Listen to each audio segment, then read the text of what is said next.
on the beat.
That's my new favorite song.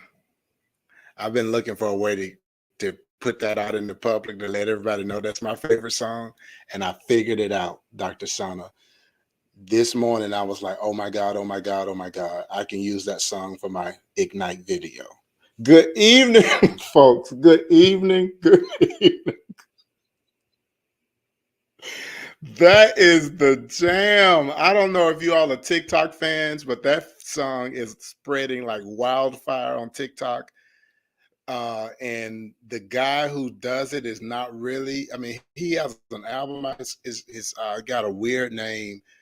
Mike is on the beats or something of that sort, but that song is killing, and it's a gospel song. And it's just rocking, and I love it. It's so full of energy and life. Good evening. Thank you all for joining another broadcast of Ignite. Thank you all for tuning in last week. We so enjoyed having my mom on and had a fabulous discussion, and everybody absolutely loved her. And thank you for that. Thank you for loving on my mom and welcoming her and participating in last week's conversation. But we've got another great conversation on a very different kind of conversation, because I've got a panel of brilliant public intellectuals with us tonight, and I mean that sincerely. When I say public intellectual, I mean people who are engaged in academia, are engaged in corporate America, but they bring their insights, their wisdom to bear on the public sphere, and that's what these people do. They are engaged with the issues of our times and applying their enormous intellects to those issues. And they have a faith connection. And so they also living out the way they are encountering the world and interpreting the world and bringing meaning to the lives of others in some way, on some level. their faith is impacting that. So we're delighted to have them on. I will introduce them and bring them on in just a second. We're going to have a discussion about Black history. It's Black History Month, so it's no more appropriate time to do it than now. But our discussion will talk, we're going to talk tonight about some significant events in Black history, the meaning of Black history, who should be learning Black history, why is it important for our country, why is it important for the world, and then what do we need to do to counteract the narrative and the movement in our country where people are not wanting Black history to be taught. What can we do about that? What can we do about that? And for those of you that are believers, those of you that are Christians, we're even going to try to do that talk about that in a way that empowers you, because I know many of you all don't like to be involved in politics explicitly, but there's a way to be engaged in this issue and make an impact without being an explicit politician, without being explicitly involved in politics. You can be a social justice advocate. More importantly, you can be an advocate for human beings, period. And so to deny people's history is to say that you deny their humanity to a great degree. And so we're going to get into that tonight with some people who know how to talk about it, who have thought deeply about it. But let me bring on my co-host, and she's brilliant in her own right, and a mother, grandmother, pastor, entrepreneur, just theology student, congregational care pastor, does a little bit of it all. And we're glad to have her back with us tonight, and as every week, Pastor Yolanda Oliver. Hello, Pastor. Good evening. How are you? I remembered to click the mute button. I am well. How are you? As the guy, the crazy guy in the Silence of the Lambs movies.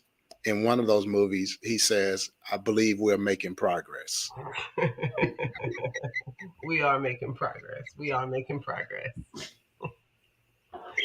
So, as he tickled about his comment, I want to encourage you to take the opportunity to share this broadcast. If you're on his personal Facebook page, I'm going to ask you to log off and come on over to the St. Mark United Facebook, St. Mark United Methodist Church Facebook page. Look at that. I don't even know what church I serve anymore. But come on over to our Facebook page so you can comment. This is an interactive type of conversation. We want to hear from you. We want you to weigh in, and we'll share your comments on the screens. We'll also ask that you ask questions, because it doesn't do any good for us to share all of this content and you not actually have the opportunity to engage in the conversation as well.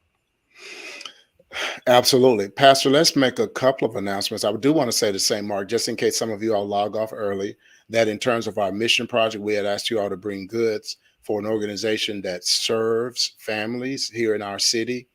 We've extended our time. So instead of making that just our February mission project, we're making it our March project as well. So if you didn't get a chance to bring items, you will have more time.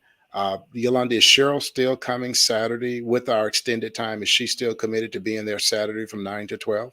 She will be there Saturday from 9 to 12. She and Gina are asking that if you're bringing any type of products, that you enter in on the lower level so they can receive you there. Not only are they actually taking things like handy wipes and diapers and just small things for children, you're also now available to make a monetary donation. So you can use the Cash App, or you can put it into the giving box that's outside of St. Mark, but the Cash App is on the screen for you. But we ask that you also earmark whatever donation that you're giving. Make sure that you put it in the memo, Safe Families, which is the organization, as Pastor Johnson said, that we are Thank you. serving this month. Thank you.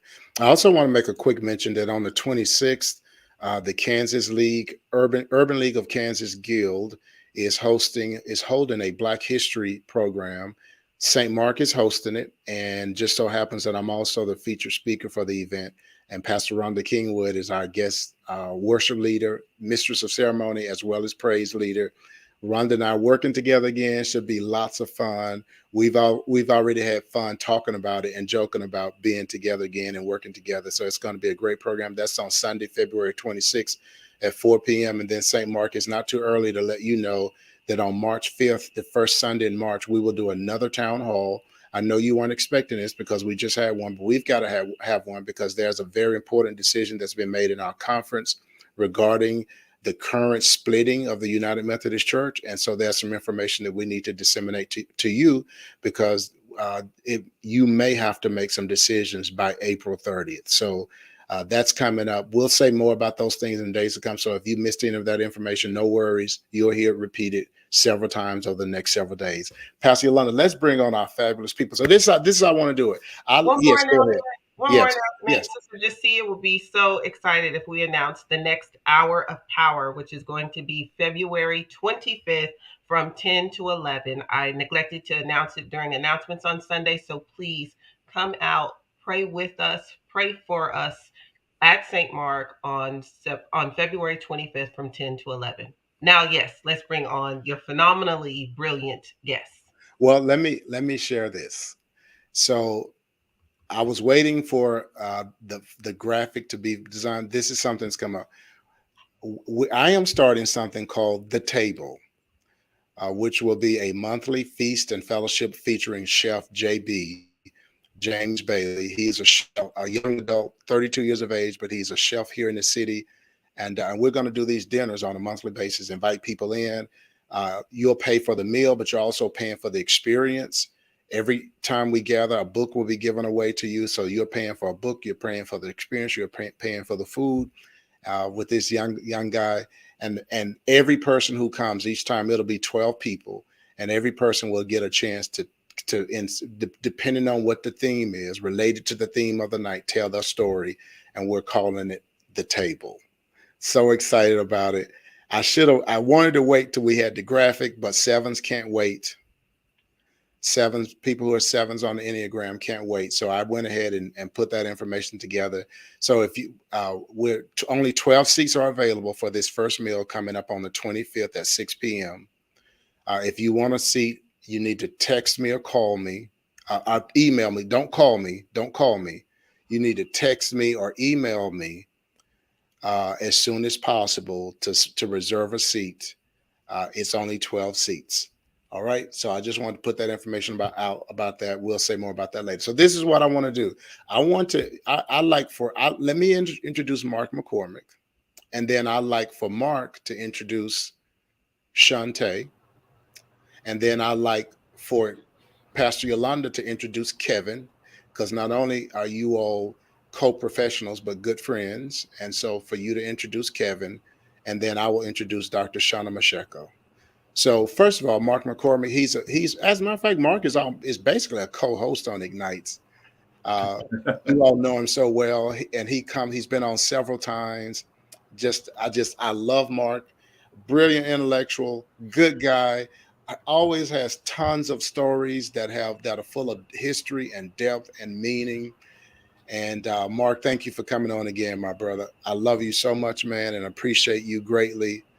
And thank you for coming on. How are you? Oh, well, I love you back too. I'm glad I haven't worn out my welcome. Absolutely, that'll never happen. I was at the Capitol yesterday, and before my remarks, I said, "Blessed are the brief, for they shall be invited back."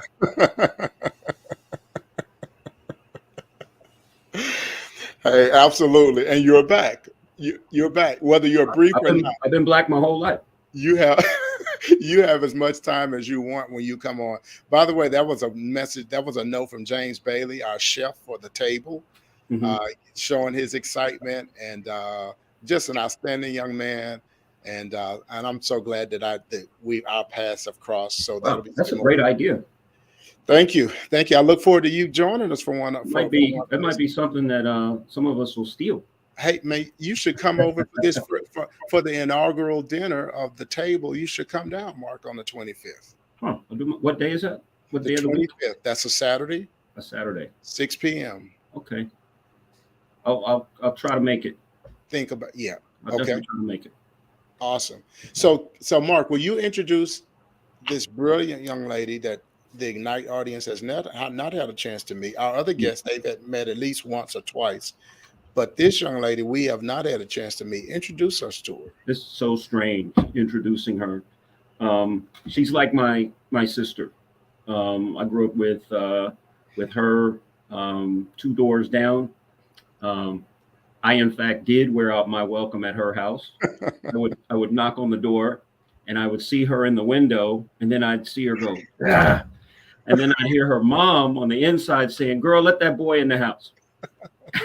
But this is my cousin, Shontai Holloway Mouton, or Shontai Mouton Holloway.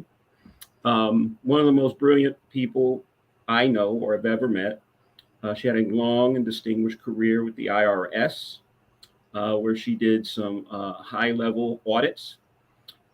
She is now an executive at Love's, the travel stop place that you see, particularly if you're traveling through Oklahoma.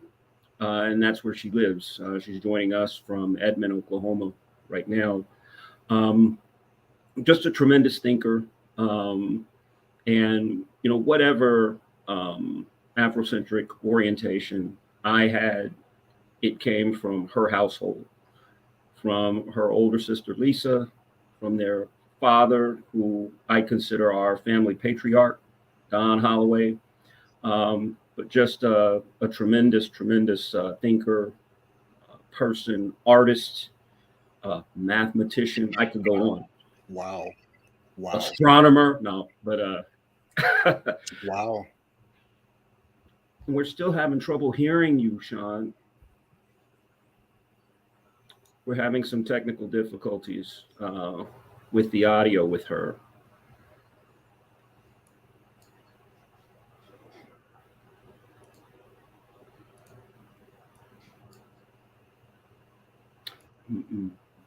We're going to let her just go ahead and chime in as soon as the sound comes on. I can't wait to hear from you, Shontai.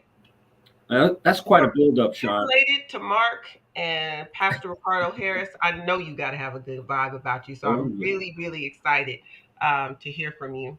We're going to go ahead and bring our next guest in just in the essence of time. Because if Pastor Johnson has it his way, we'll be here till 9:00 with this group. So I'm looking out for you, audience. I'm looking out for you. So I will take the opportunity to introduce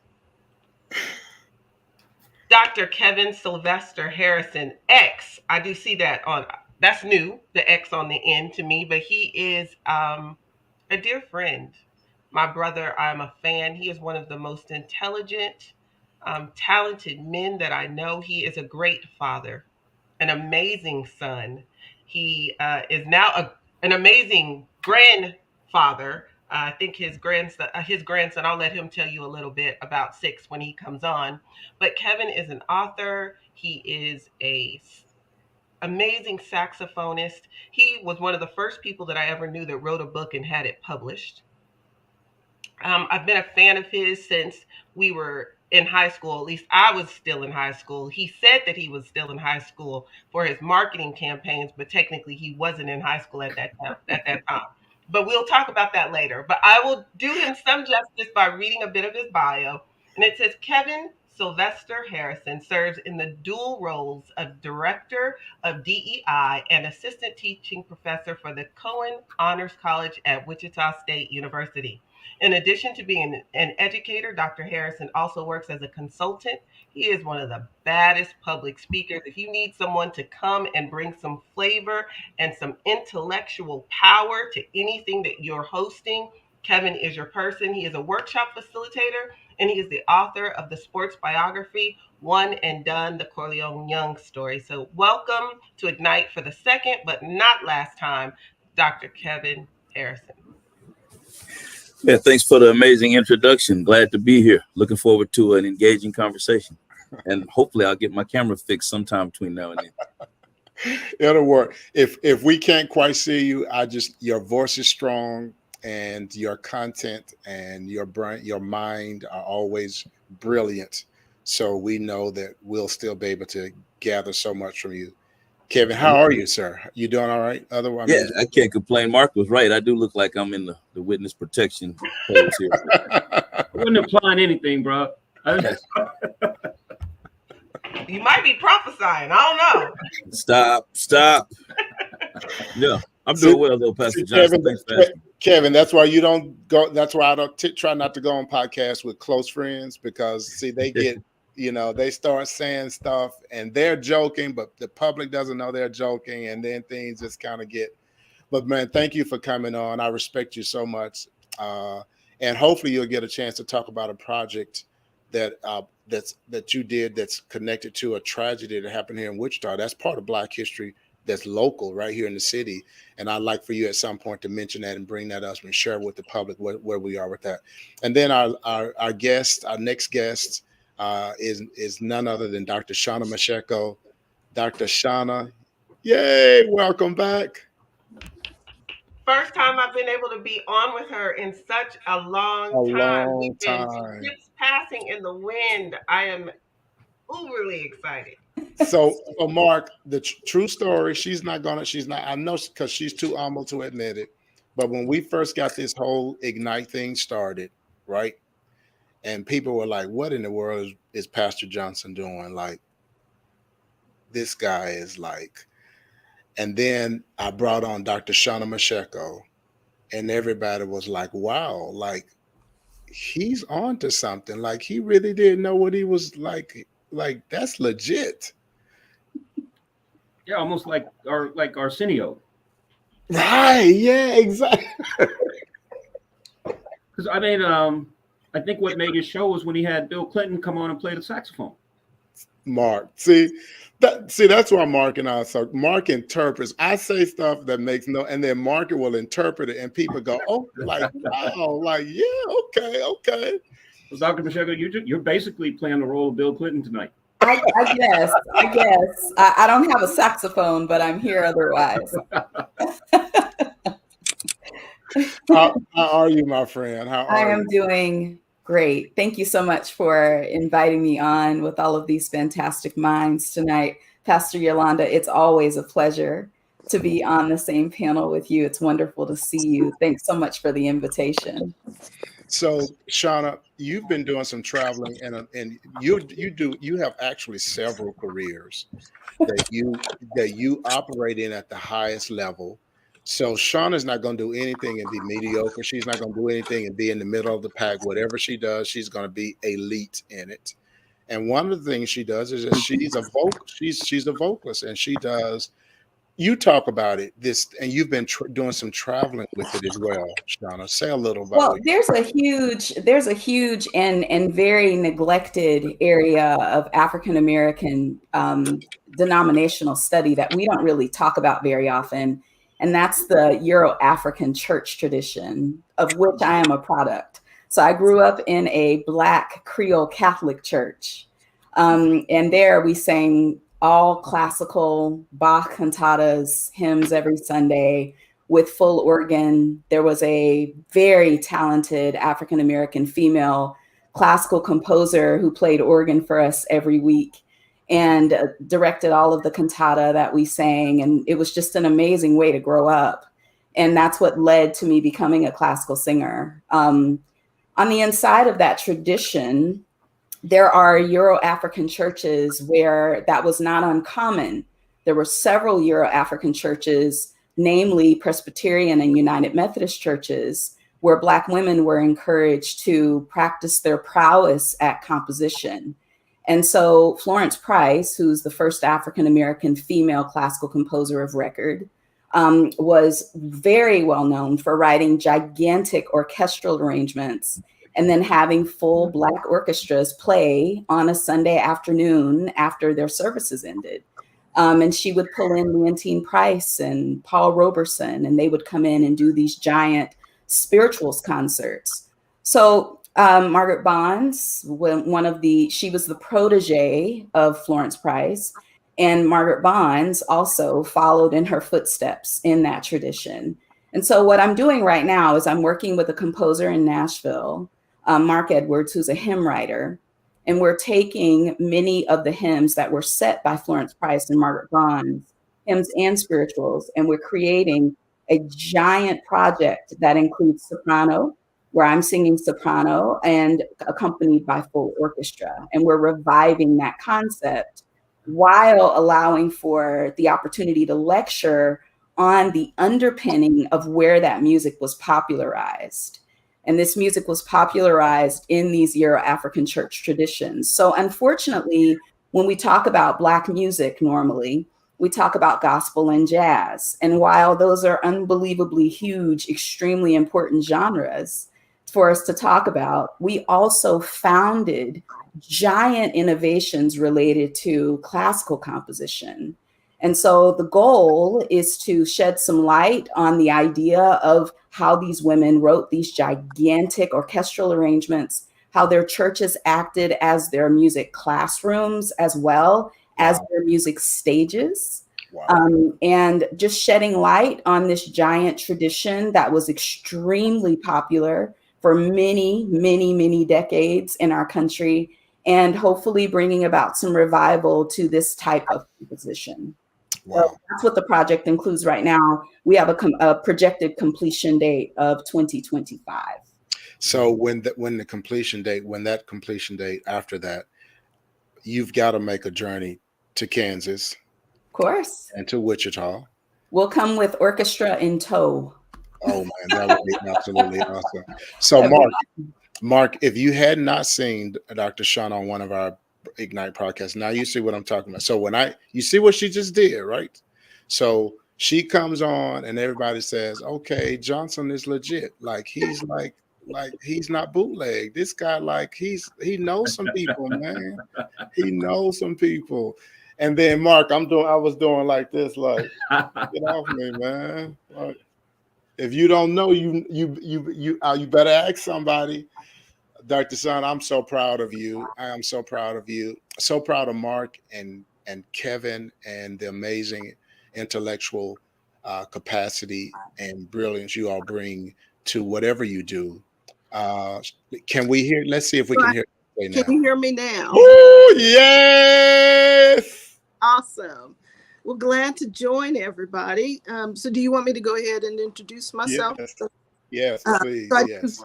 I appreciate Mark's great intro. That goes years back. I won't speak on that, but in present time, I am immensely proud of Mark. But when he asked me to sit in on this panel, I just wanted to make sure that as part of my introduction, I explain where I fit in the Black continuum.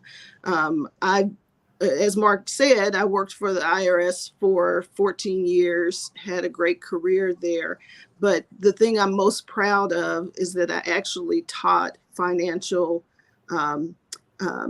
viability to Black-owned businesses and helped the African-American community stand up businesses from entity structure to federal taxation, record keeping, you name it. I did that in partnership with the SBA for 11 of those 14 years. Made the transition to corporate America. And as Mark said, I do work for Love's, which is number 10 on the Forbes list. So have had a successful career. But it was like 30th until you joined, right? Yeah, exactly. I'll take props for all of it.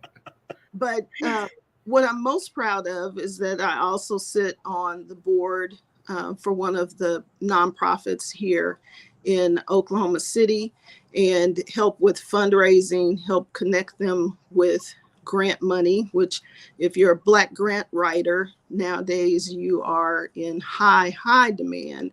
So if anyone that's listening in or watching this presentation, the one takeaway I would say is that if you want to own the narrative, become the dollars behind message. And that's what I've seen in corporate America. There's a handful of people making financial decisions, and we need to make sure we have a seat at that table. That's the one takeaway that I would like to present is that, we have to own our own narrative. Let's pick up right there. So this is not one of our questions on our map.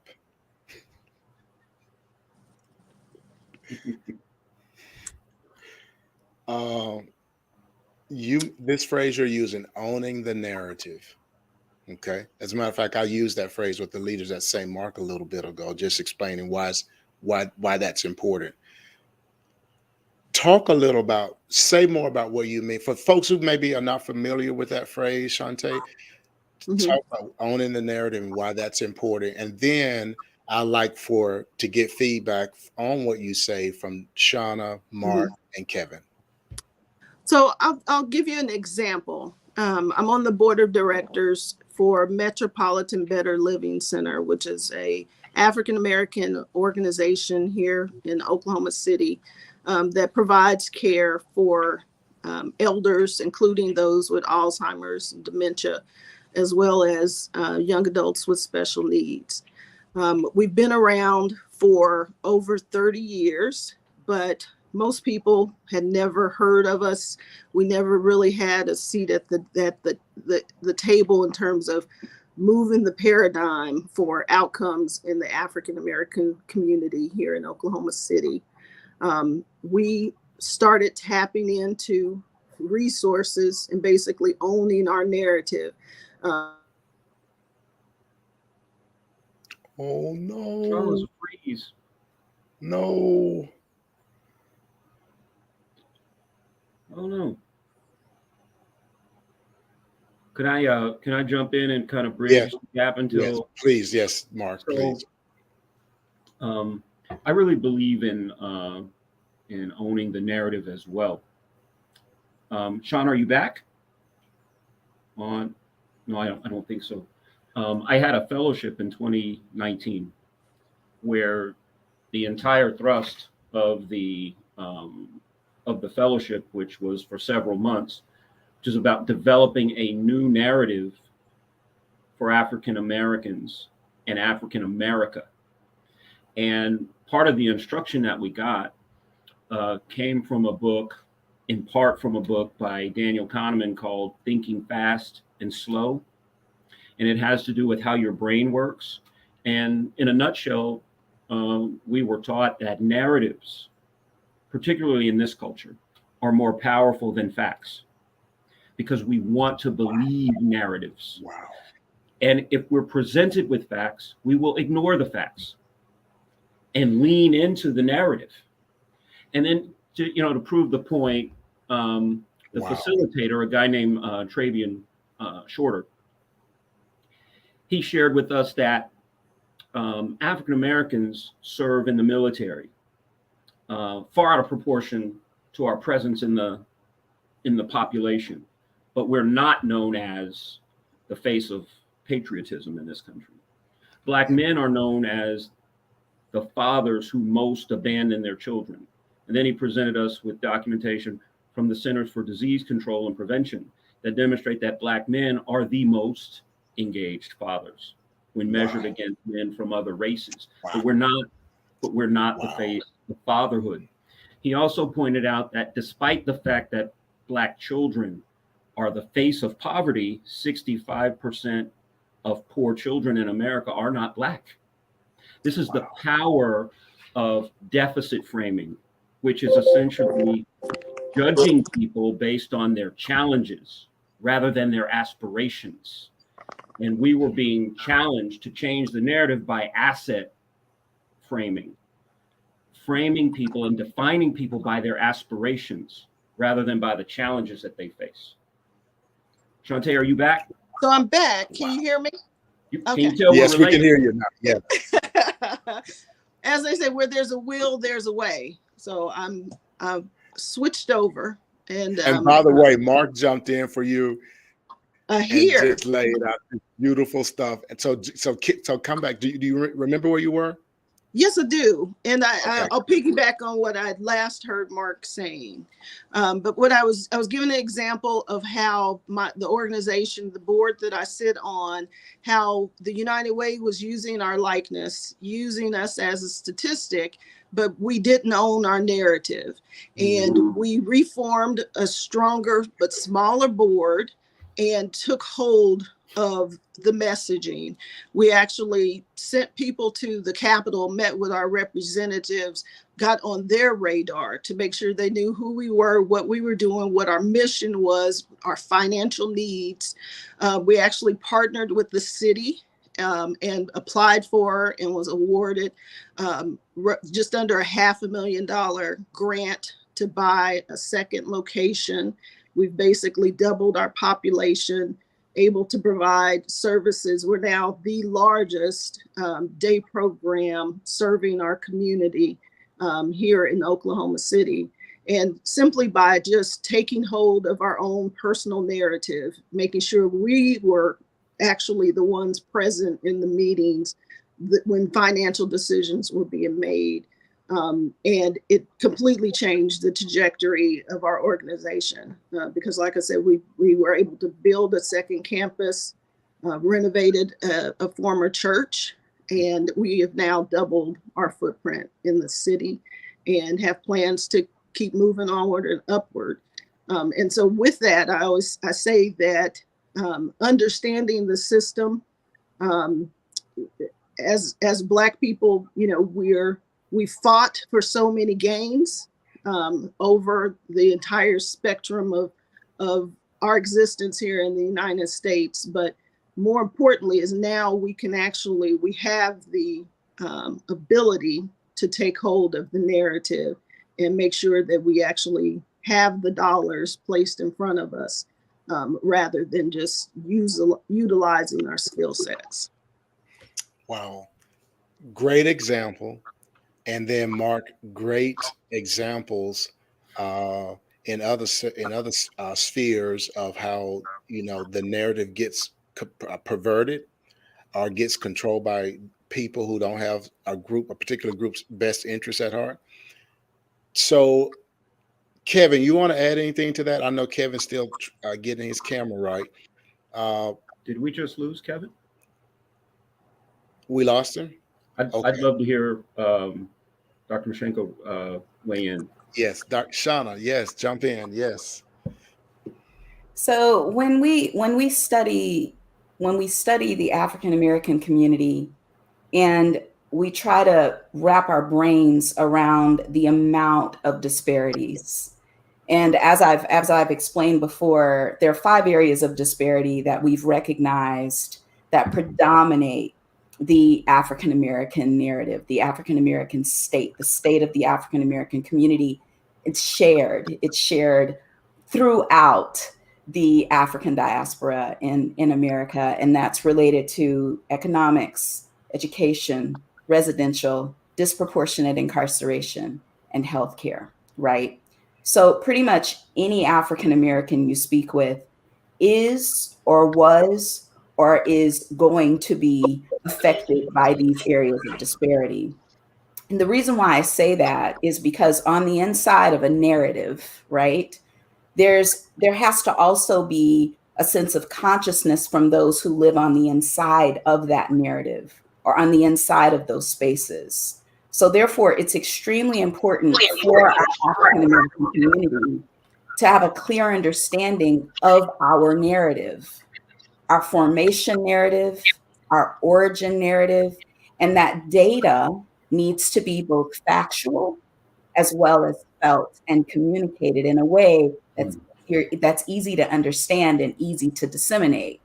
The reason I say that is because without that foundational narrative that's based upon dates and facts and having a clear understanding of policy and legislation that's been used to create these areas of disparity, we don't really understand the extent of how deliberate these disparities are within our communities. Wow. So therefore, it's extremely important that as we navigate to try and ensure that we have a seat at these tables and to try and ensure that we are reframing the way we're seen and the way we're received, in the way that we're using narrative tonight, that's the way that I'm perceiving it. We're rewriting the way that we're seen and felt and experienced as African Americans. Well, on the inside of that, there's also a very large sense of awareness from the inside of us, our own psyches, where we have to understand where we've come from, what are the origins of the capitalized system of racism in this particular country, and how it affects us on a daily and regular basis. Once we have that foundation, as we start to rewrite our narrative and rewrite the way that we're seen, felt, and experienced, we do it from a place of intelligence. And therefore, it pulls us into a completely different state of being, because now we understand how we got here. And then once we understand that, then it's very, very easy for us to start to navigate ourselves into spaces where we gain the information needed to ensure that we never pass that way again. So I believe that the foundation of our origin, the foundation of racism that is predominant in this country, understanding how racism was even formed and why it was formed, all of those basic foundational principles are extremely important for us to understand, so that we have the fuel we need to pull ourselves onto and into the spaces that we need to be in so that we can rewrite. So true. And because what Shontai literally described was that here's the narrative, but here are the facts of who we are and what we, and then she replaced the greater narrative with a truer narrative that's winning. Mark talked about the same thing. Here's a narrative about Black fathers. Here's the meta narrative, but here are the facts. Right. And then you begin to match those up. And I have a question about that too. I have a question, because then it becomes really interesting, because why would that narrative be written in the first place? Yeah, why would it be important for those in power to ensure that Black fathers are seen as non-involved? Why is that important? What's the goal? Kevin, I think that's a great question for Dr. Kevin Harrison. The goal is the same as it always has been, to advance the agenda of white supremacy. You can look all the way back to right after the Emancipation Proclamation, and you see where those chicken and watermelon stereotypes come from. Here we are, just released from slavery, and so we need to develop some type of income, and so we go to what we know. Since we were slaves, we understand farming, know how to grow watermelon.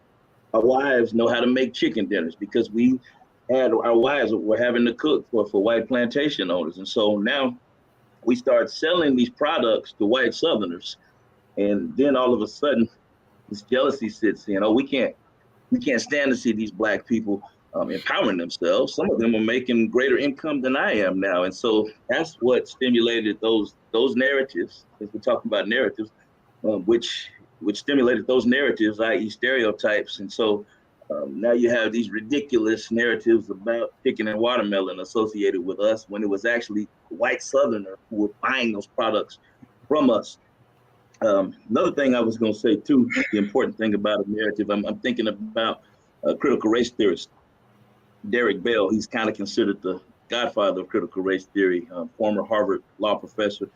One of the things he said about stories is that they're important, because when I'm sharing a story, and kind of piggybacking off of what Mark said a little bit earlier about, all of these stats and data are one thing, but when I'm telling a story, it gives me the opportunity to allow you to suspend whatever your beliefs, whatever your preconceived dispositions might be, because you get caught up in the story. And so true stories, true narratives, they really bring people closer together. But a lot of times our narratives are misinterpreted.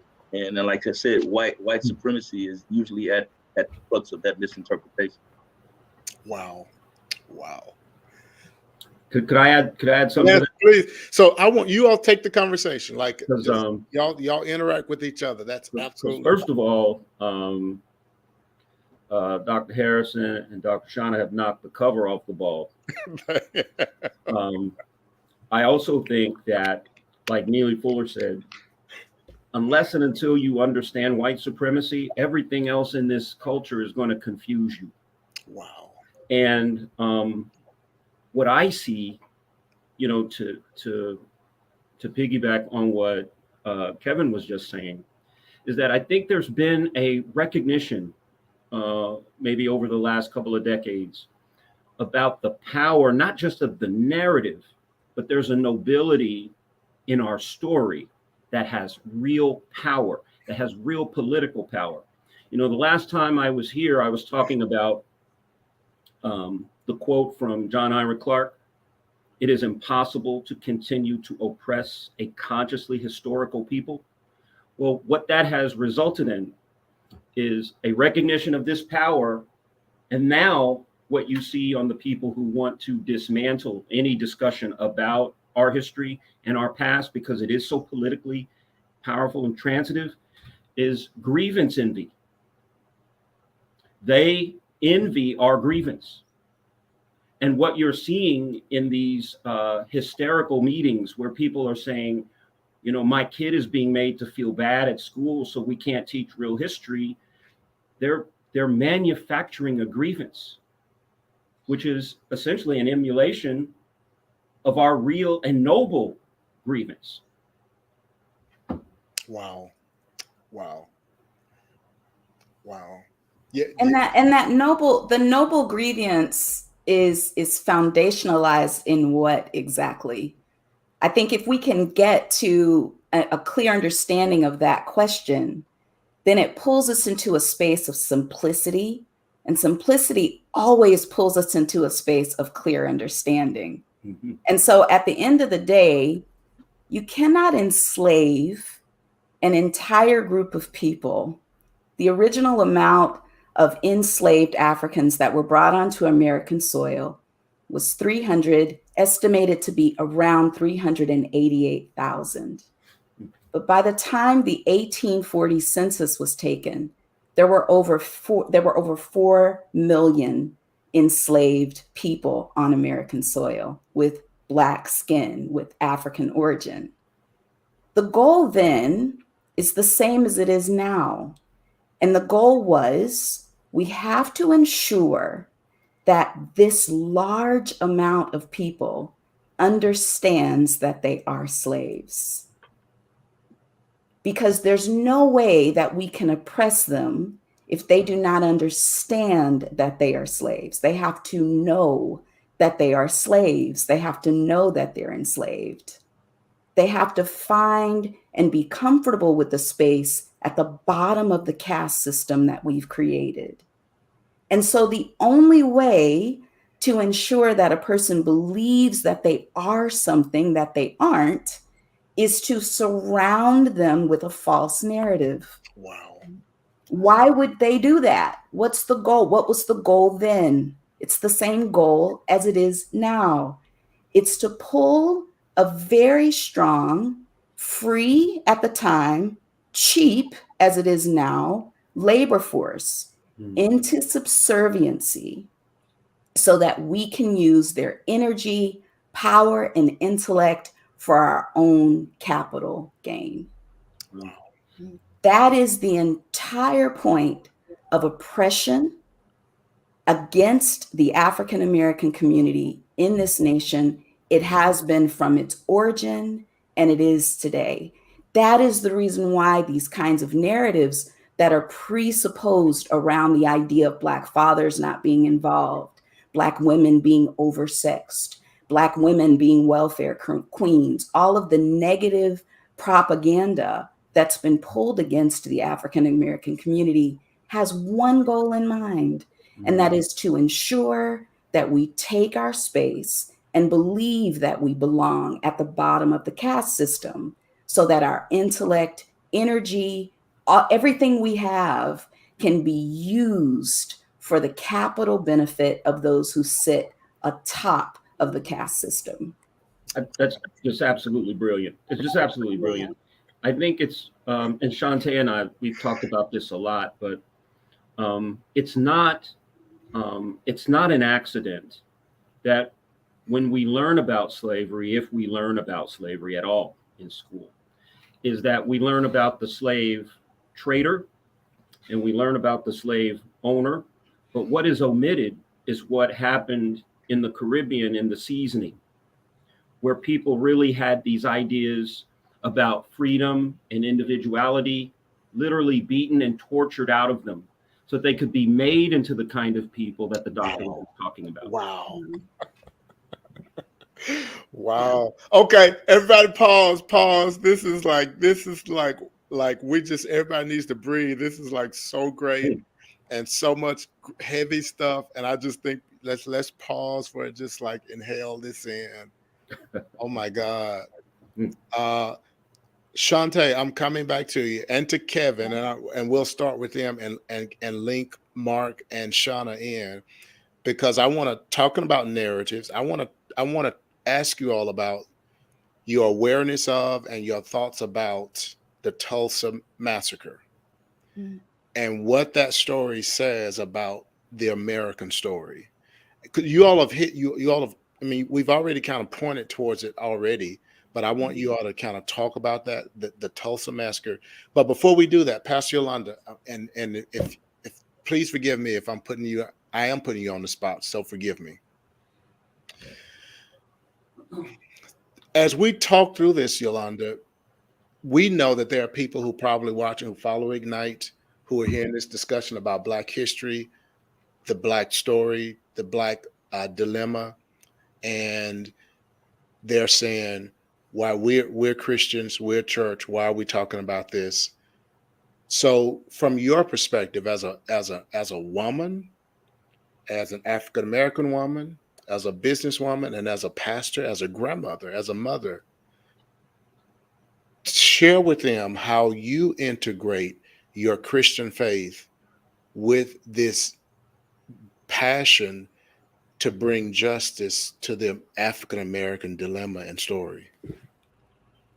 Well, I liken it to what Carter Woodson did when he first came about with the concept of the National Negro Week back in 1926.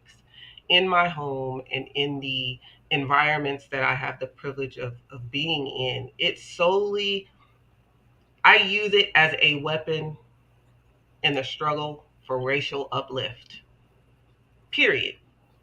Not to say that I believe that Black people are better than any other race, not to say that I believe that we um, deserve a handout, but I just believe with the narrative that's been going on for forever, we all need the opportunity to look, see, and feel something that allows us to feel good about our own humanity.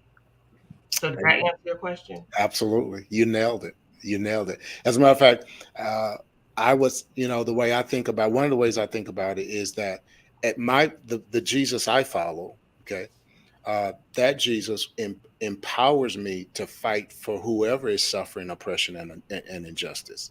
So it just so happens that I live in a country where I see the suffering and oppression. I've witnessed the suffering and oppression, both current and past, of people of Black skin.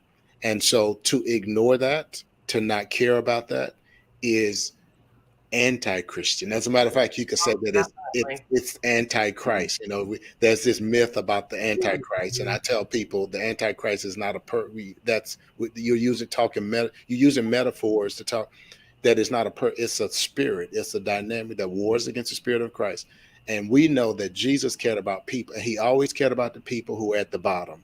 Whether you were talking about a tax collector who's rich, or whether you were talking about the prostitutes, or whether you were talking about the woman caught in adultery, he always took the side of the lowest person in the moment and became their hero and defended them, and then told these stories about that this love he's expressing is so radical that it will leave 99 sheep to go find one.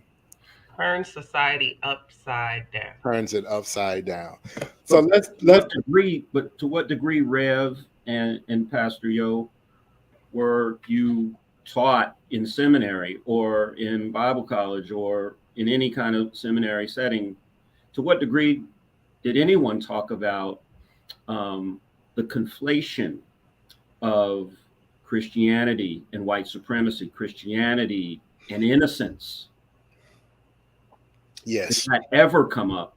Yes. And it seems to me that that's really part of the problem. When we were making a presentation in Wichita, and Kevin said something in the discussion that sent me off on that kind of a tangent. But I, it just seems like in our culture today, some of the main drivers of the white supremacist idea, the white nationalist idea, they're also Christians, or they claim Christianity as their faith of choice. I'd be curious to hear what the panel thinks about that. Absolutely. As a matter of fact, that gives me a chance to push my book, Kevin. Don't be ashamed. Because that is exactly, Mark, why I wrote Jesus Unchained, because of my absolute, and I will say, I'm just going to say frustration in this conversation, but I will tell you was anger at how Christianity had always been, and it still is, perverted by white supremacists to support their agendas and ideals. And then all kinds of myths get created around that. And then our young adults, Black young adults, that's the version of Christianity they hear, and they're like, I'm leaving the church. That's the white man's, which first of all, and there's so many going all the way back to the beginning, that is not the white man's religion. Europe was a missionary site. Christianity did not begin in Europe. It began in North Africa. The earliest church fathers who created Christian doctrine, even of St. Augustine, Athanasius, Irenaeus, these are brothers from the North African coast. The oldest churches in the world are Coptic churches in Ethiopia. That's the birthplace of, and it migrated to Europe. Okay. And so by the time it comes to North America, it's already been perverted in many ways. And then it gets perverted even more because it gets intertwined with this capitalistic, what becomes a capitalistic drive for wealth in the name of independence. And what was that theory that came in America, where it was like that we have the right to expand? Manifest destiny. Manifest destiny. It got intertwined with that. But here's the brilliance that so many people miss, because we talk about deconstruction now. And I love my young adults. Young adults are doing deconstruction on TikTok. Stuff that Pastor Yolanda is learning in theology school, that I learned in theology school. These kids are reading the book and killing it. And not just understanding it, but articulating it in succinct, clear ways that is just absolutely phenomenal. But I tell all of them, the first great deconstructionist was Harriet Tubman, who heard the perverted version of Christianity. They tried to indoctrinate her with it, and she had the capacity to sit in those churches, and while they're teaching this perverted form of Christianity, she's thinking, I'm setting some folks free tonight, and Jesus is gonna help me do it. Jesus is gonna help me do it. As a matter of fact, I can't read. I don't know directions. I'm getting some folks. We getting out of here tonight, and the way that I'm gonna know which way to go and which way not to go is because Jesus is gonna tell me. And if I don't know where to go, I'm gonna stop and pray. And then she understood the about power. You know how that this thing that some Christians get taught about, how we're not to embrace power. We're to embrace power and then use it. But she understood that because she carried a rifle and said, look, I'm trying to set some people free. So either you're going to be free or you're going to die on the spot. Embrace. See, that's a deconstructed version of Christianity. And so that's my response, Mark, is that I look at that lineage, Frederick Douglass, Harriet Tubman, all the way through Dr. King, these people who heard that perverted form of that perverted version of Christianity, but heard beneath that, between the lines, the voice of the Spirit, that was the voice of liberation and freedom. Dr. James Cone helped us to understand that and did such brilliant writings. Many others that helped us to understand that lineage of freedom and self-empowerment that was this true message of Christianity. And Jesus goes into the temple and said, the Spirit of the Lord is upon me because he has sent me to preach good news to the poor. to set the captives free, to declare the year of Jubilee is now every day.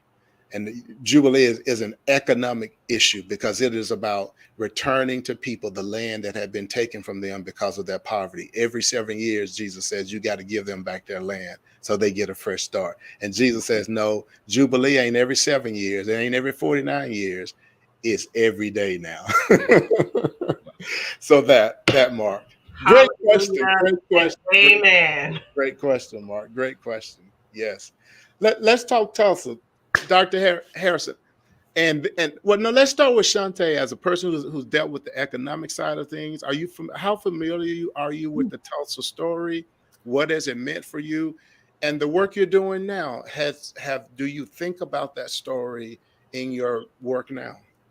Often. I mean, the whole concept of Black Wall Street and having dollars turn over in our community, staying in our community, that's paramount in actually recapturing our narrative, because the best way to divide us is to, and I think I'm piggybacking off of something that was already said, but the best way to divide us is to actually, the doctor said earlier, is to provide misinformation and for us to actually accept misinformation.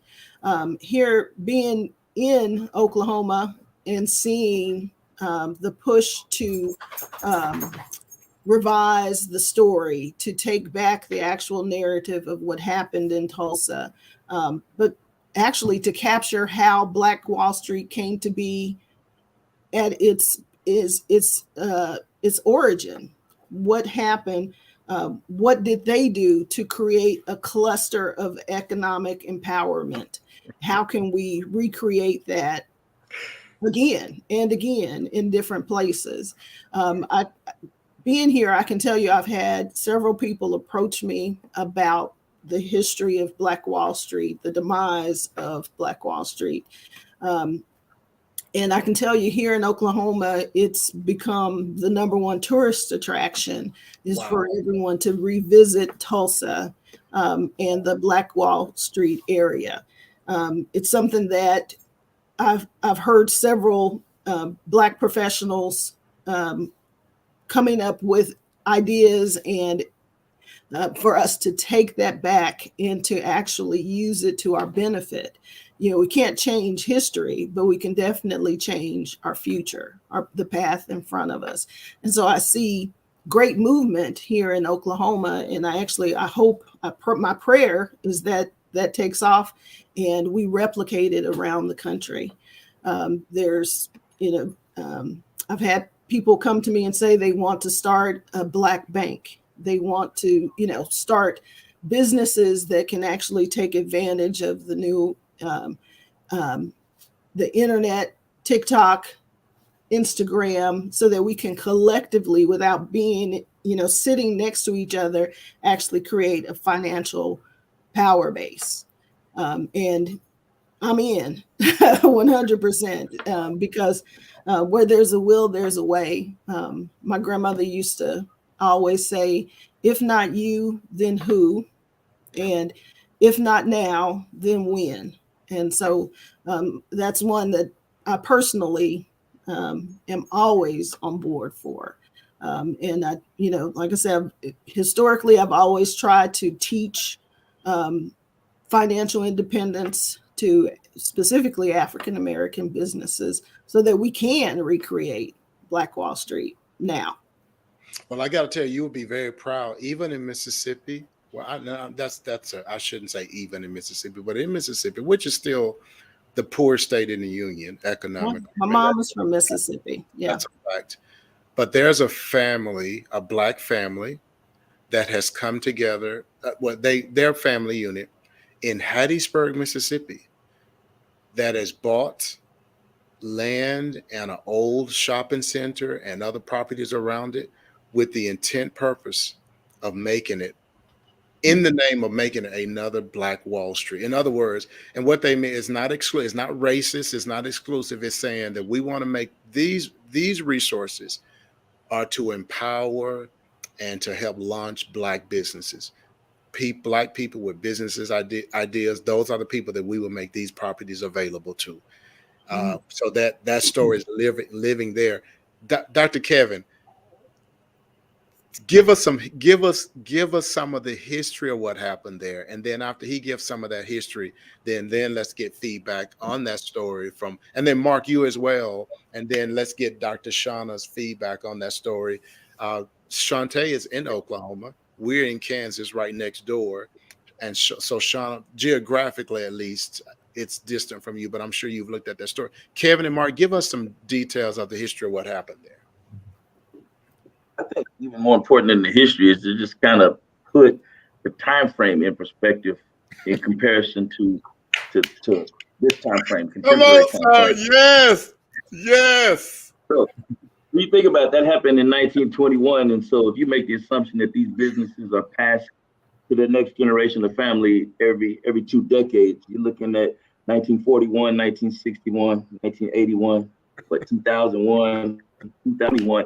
We're looking at 6th generation business owners, and then we're looking at domino effects throughout the Midwest. We're looking at Wichita and Oklahoma City and all of these other places, because 6 generations later, these people would have banks. They would have the ability to lend and empower other Black people in the region. So going back to what Dr. Mashego said earlier, it's all part of that caste system. We can't allow that to happen. I mean, if I figured that out just in this conversation, then somebody else figured that out in 1921 on the outside looking in, saying we have to burn that to ashes. So in a nutshell, the fabricated story is that a kid named Dick Rowland got on an elevator and I guess said something inappropriate to a white woman. Wasn't there, but it didn't happen. And then all of a sudden, this is used to incite this riot, because there's this jealousy and there's this wealth. It's an attack on white primacy. It's an attack on this caste system. And so what we have over 1,200 homes over the course of about 35 city blocks, 300 plus deaths. And, what could have, should have, and would have happened is all we have left to remember. But had that been allowed to thrive as it should have, I can't even imagine how many Black entrepreneurs and how much Black enterprise would be throughout the Midwest. Wow. Kevin, yes. Man, And Kevin, I even wonder, because some of those people migrated to Kansas. Some of the folks here in Kansas have roots in Oklahoma, migrated after that. So that was a time when a lot of Black people kind of said, well, we're done with the Deep South and the South period. And they moved to Kansas, they moved to Missouri and moved further north, and said about what kind of wealth would have been created had that not happened. I will tell you one part of the story, and Mark knows that I love this part of the story. Some of the people who left after that incident, and they moved to Harlem, New York, which is interesting.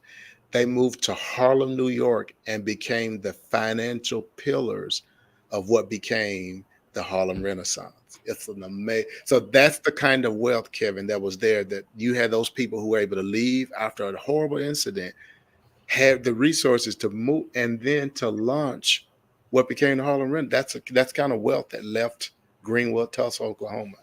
Absolutely, Kevin. The other thing I won't mention it because I want to pull Mark and Shana in. The other thing that's when you say timeline too, is Emancipation Proclamation happens in 1856. This happens in 1921, which meant O.W. Gurley gets to Tulsa in 1906. So you talking about people coming out of slavery, Shontai, no resources, no money, no generational wealth, and they build this in less than 15 years. Flourishing. So now now think about this, Pastor, going back to what Dr. Mashego said, this whole caste system, and going back to what Mark said about white supremacy as well, and not being able to teach the correct shared history of our nation.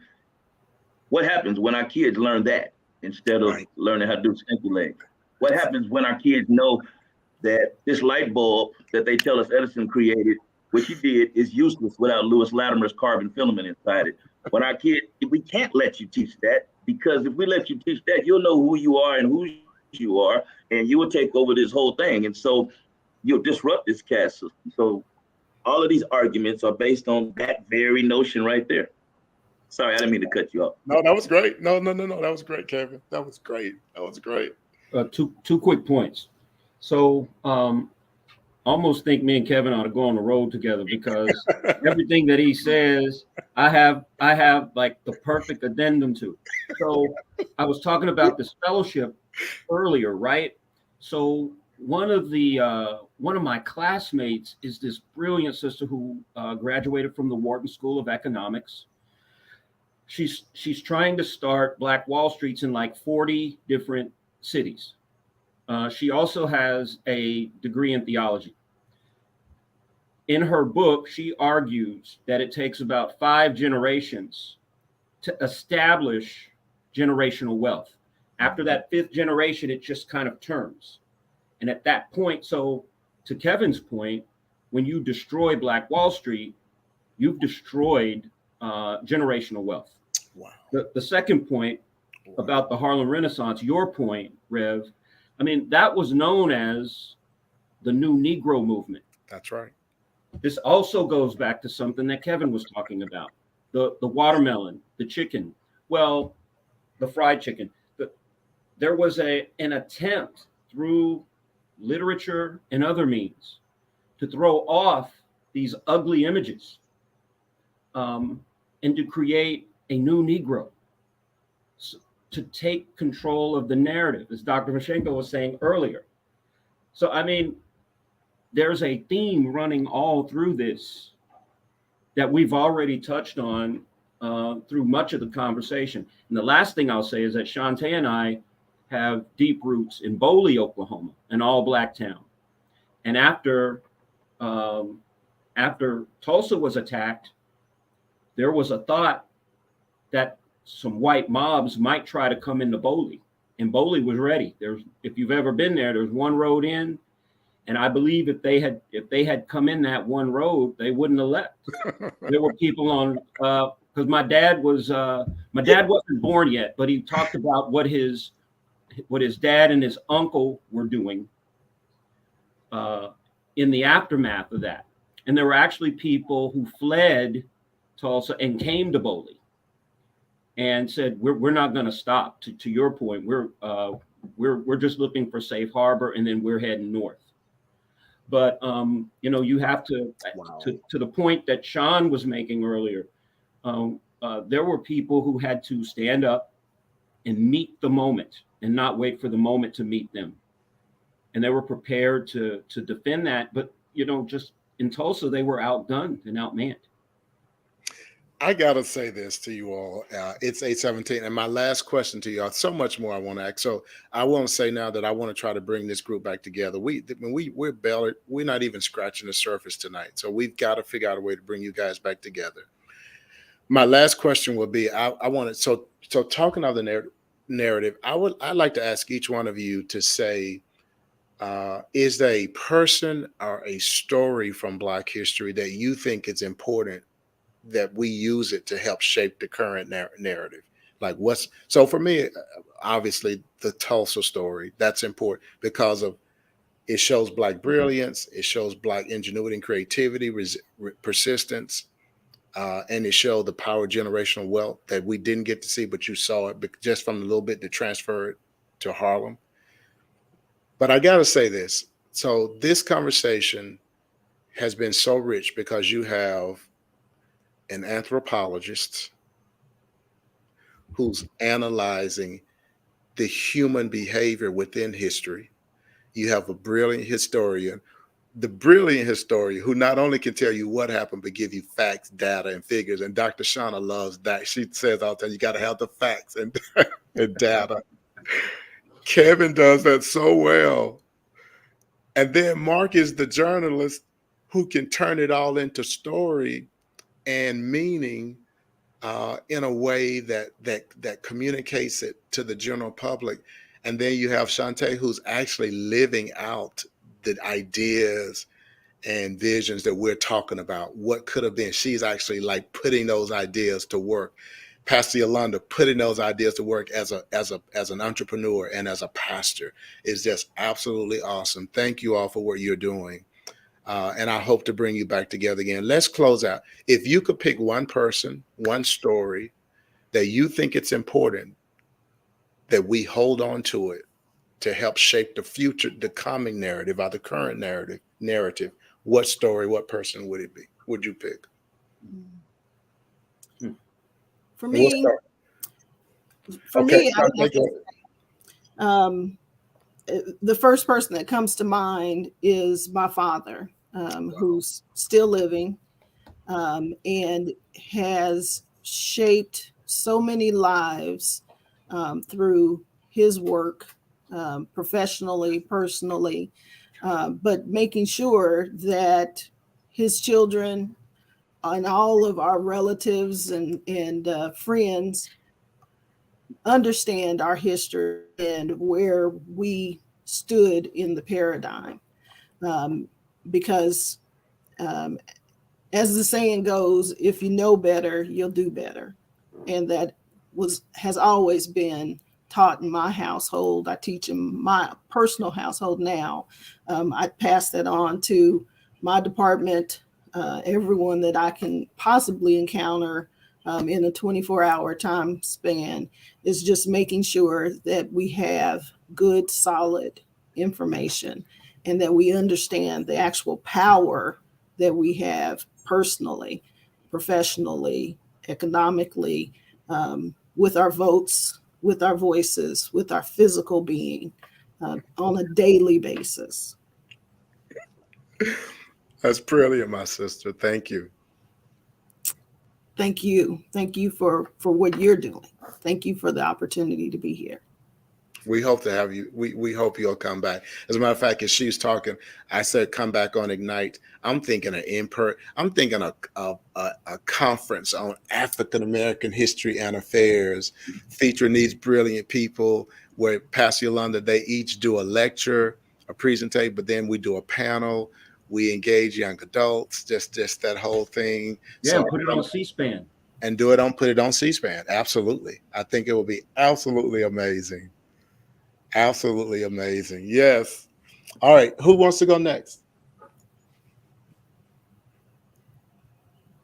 I would just like to say I'm called to the white pastor who has been taking care of a flock of between, I don't know, 5, 6, 7,000 people who believe in the America that they've been sold, that there's nothing wrong with their nation, that they live in the greatest nation in the world.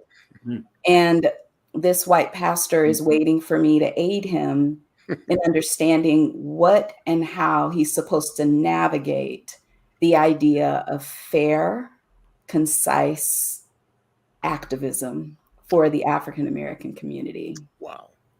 So at the end of the day, I've created two concepts of narrative in my own mind. In research, we use the concept of emic research, which is what happens on the inside of a culture. And what we've discussed tonight, in most cases, is the best definition of emic research, and that is our narrative. We've been using that term related to the African American experience that we, as a people, the people that are included on this panel, can agree with is common amongst us all, right? So that would be the emic concept of narrative. But when I speak with him, I have to use the historical narrative of the African American. And the historical narrative is a bit expanded because the historical narrative includes the facts, figures, dates, charts, whatever I can find, that data combined with the experiences of the African American. So therefore, you get a historical narrative, a narrative that's based upon factual information. And so therefore, when I speak with him, My goal is to be as kind and as loving and as empathetic as possible, but at the same time, as strong as I can in helping him to understand the importance of the state that we're in this country right now, and the importance of his voice on the inside of our current experiences. Wow. Wow. Wow. Well, Thank I you. want to go next because I know Kevin. Kevin go to the Grand Slam. I had a couple of thoughts. My first thought when you said that was Ida B. Wells, who was a journalist. My professor at the University of Kansas was the curator of the Ida B. Wells Award for the industry, and I used to get to go with him when he would deliver the award, to people at the Washington Post and the New York Times. Then I thought about Fannie Lou Hamer. Wow. I Yes. actually have the speech that she made when she Yes. was talking about how she was beaten in jail for simply trying to register to vote. But ultimately, I think I'm going to settle tonight on Malcolm because because of his transformation. One of 7 kids, I believe. Incredible poverty. Father killed. Mother got to the point mentally where she couldn't recognize him. He's on the street. He's addicted. And then through faith is absolutely transformed and becomes this, incredible leader.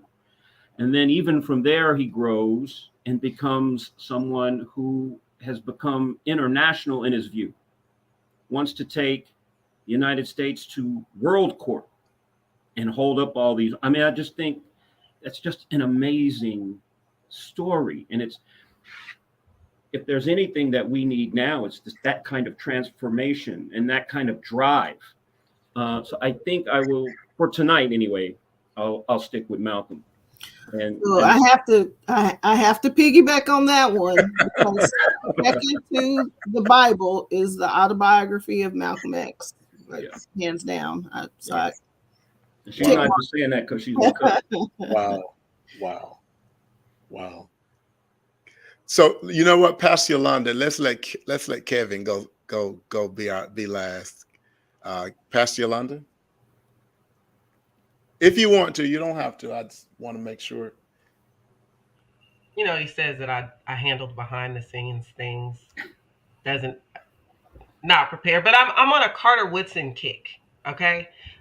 We're here because of him. He had the opportunity to understand back then that knowing the past opens the door to the future.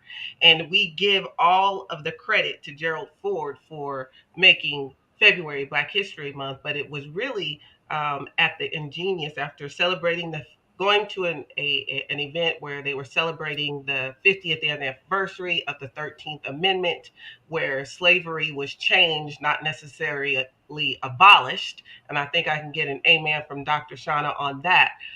He decided at that time that it was important to empower our community, our people.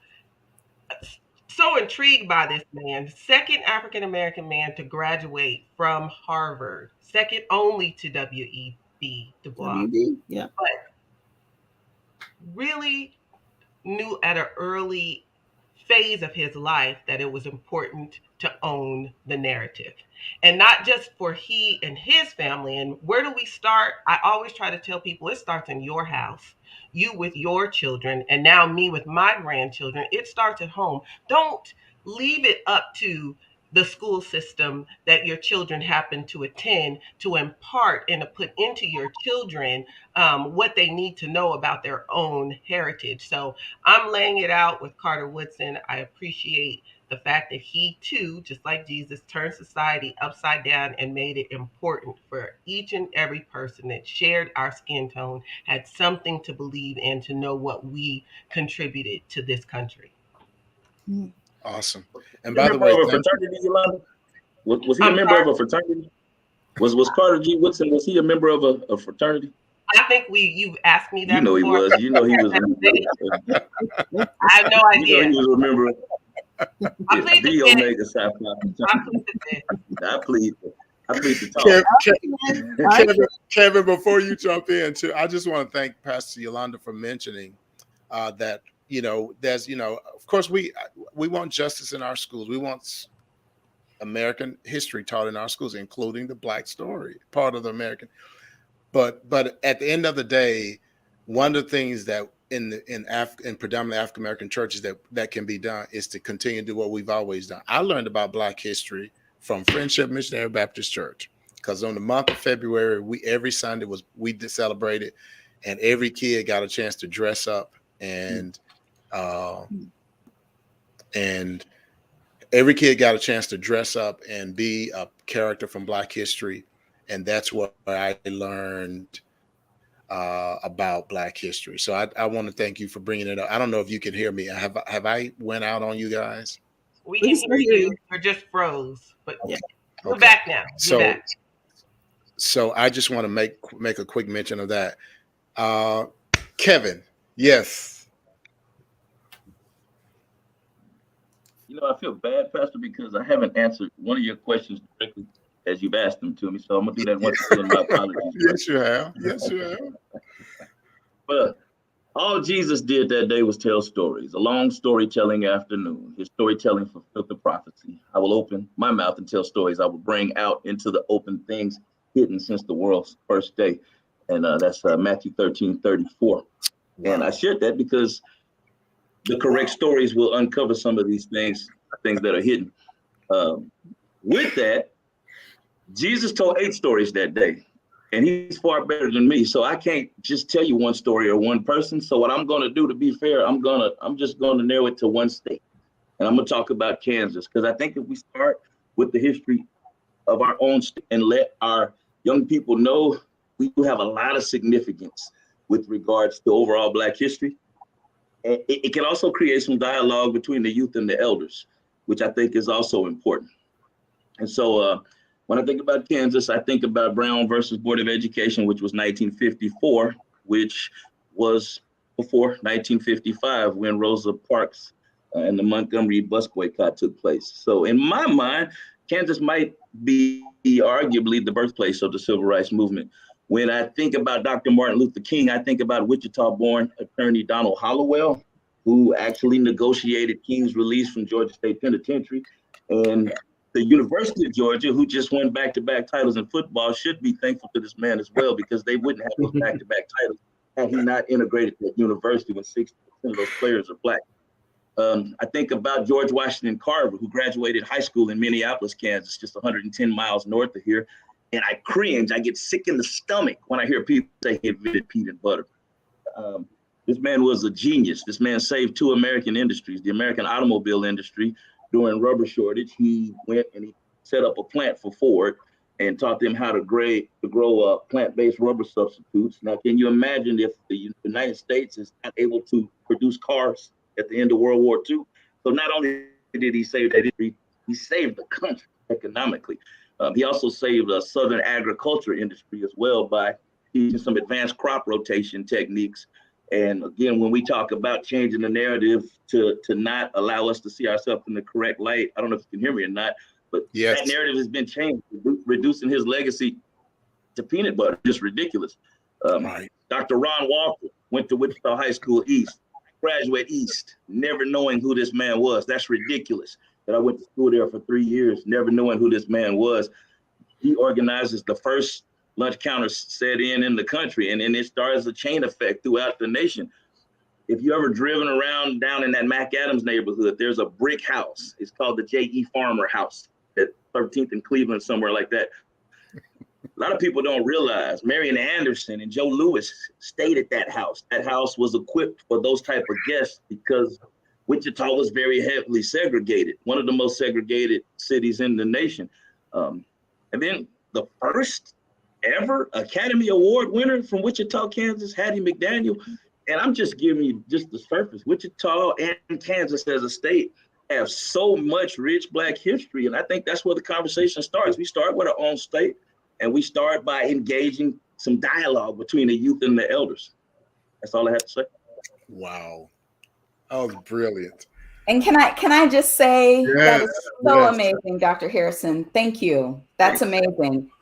And in the context, in the process of you encouraging this beautiful exploration of your state's history, what if you could also fortify it with one of the greatest historical anthropologists, I believe, of our current day, and that's Dr. Ibram X. Kendi's work. Just the first two chapters of his book, Stamped from the Beginning, just the first two chapters. The idea of being able to talk about your state's history, the beauty of Blackness related to all of these amazing accomplishments, but then underpinning it all with these two foundational chapters of this book that'll aid in pulling everyone into the historical concepts that they need in order to understand why these kinds of innovations were so unbelievably significant. It'll change the entire story. It'll change the conversation for them to have this understanding of the accomplishments of African Americans from their state in current time and in not so recent history, but also the idea of being able to underpin that with great. Oh,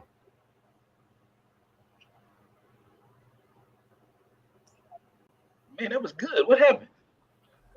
oh, we Oh, he's lost coming. her. Oh, she's back. She's back. Oh, was I gone? Wow. Just So for like 30 seconds. Oh, okay. I was just saying, Dr. He said, Kendi's. underpin that with great, and we were all ears, and that's what he cut out. Oh man, underpin that. and I am with so the sorry. greatest. That probably means it's time to shut. It's 8:30. Guys, thank you. I don't know what's Hey, going on. Pastor, let her finish, though. Pastor, let her finish that talk. Okay. Can you hear me? Yes. Yeah. First two chapters of Stamped from the Beginning by Dr. Ibram X. Kendi as you're learning about this wonderful history related to your state and its African Americans. Thanks. Outstanding conversation.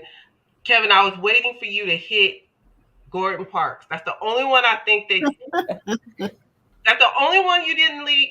That's the only one you left out. So just add that to the end of the narrative. I left out my daddy. Amen. Big Jim, you're right. Pastor Johnson, I think you are frozen. Yeah. But as we said, it is 8:36.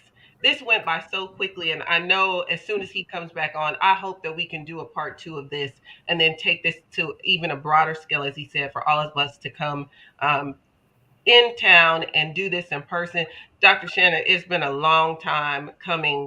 It's well overdue for you to don the doors of St. Mark United Methodist Church. So know that invitation is extended to each and every one of you. I hope that he can pull us all back together here in the near future, maybe the end of this month, so we can further this conversation and continue to enlighten people. I think this is power in and of itself. Having this conversation, you have to see it in order to become it. And I think our audience tonight, which is remain consistent, and the people that will watch this in the weeks to come will be empowered. And I hope that they will share this message within their own homes and in their own environments. We thank you so much for being with us. We thank our audience. Please come back next week where we will have another group of phenomenal people. God bless you. Stay informed and have a blessed evening. God bless.